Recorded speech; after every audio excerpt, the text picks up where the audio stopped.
Hopkins, who fought until at least, let's say his last fight was at age 52, he would say, you're a young man. George Foreman would say, you're a young man. He won the heavyweight title the second time when he was 45. So how do you feel about that number? You know, the number of an age, like I say, is just a number. I'm 43 years young, I say.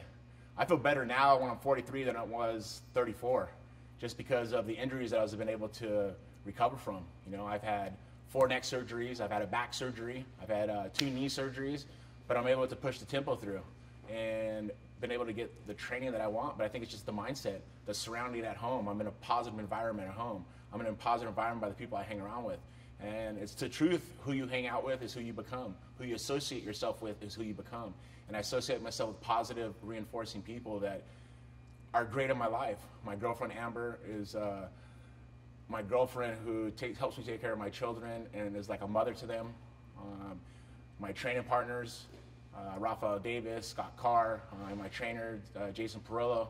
These guys are like family to me. They've been around me now for over 10 years. Rafael Davis has been with me since our freshman year in college, and I keep my surrounding really, really small. People who I really associate myself with is who you become, and I want to keep my circle small. And I've always been training. You know, I've never stopped training since I've been a sophomore in high school.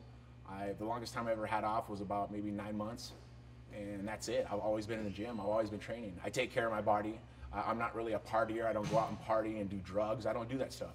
You know, I'll have glasses of wine here and there for dinner and so forth. Maybe go out on a weekend with my friends, have a few beers. But that's it, because this job as being a mixed martial artist, you got to be professional and you got to take it seriously, because when you step in the cage against another person, they're trying to do the same damage you're trying to do to them, and you got to make sure that you're prepared for it. And through my career of 21 years, I think I've prepared the right way, physically and mentally. There's a fellow from Ireland that doesn't kind of follow that model. What do you have to say about him?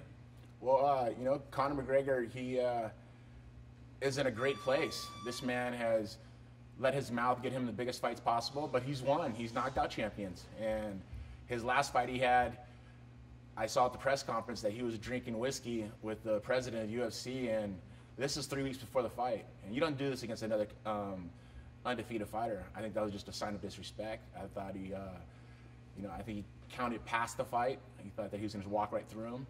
I put some money on Khabib, because you can't do that against a guy at this level. This level of fighters, it just matters who wakes up that morning with a smile on their face knowing that they have the fight won, because they put the work in camp.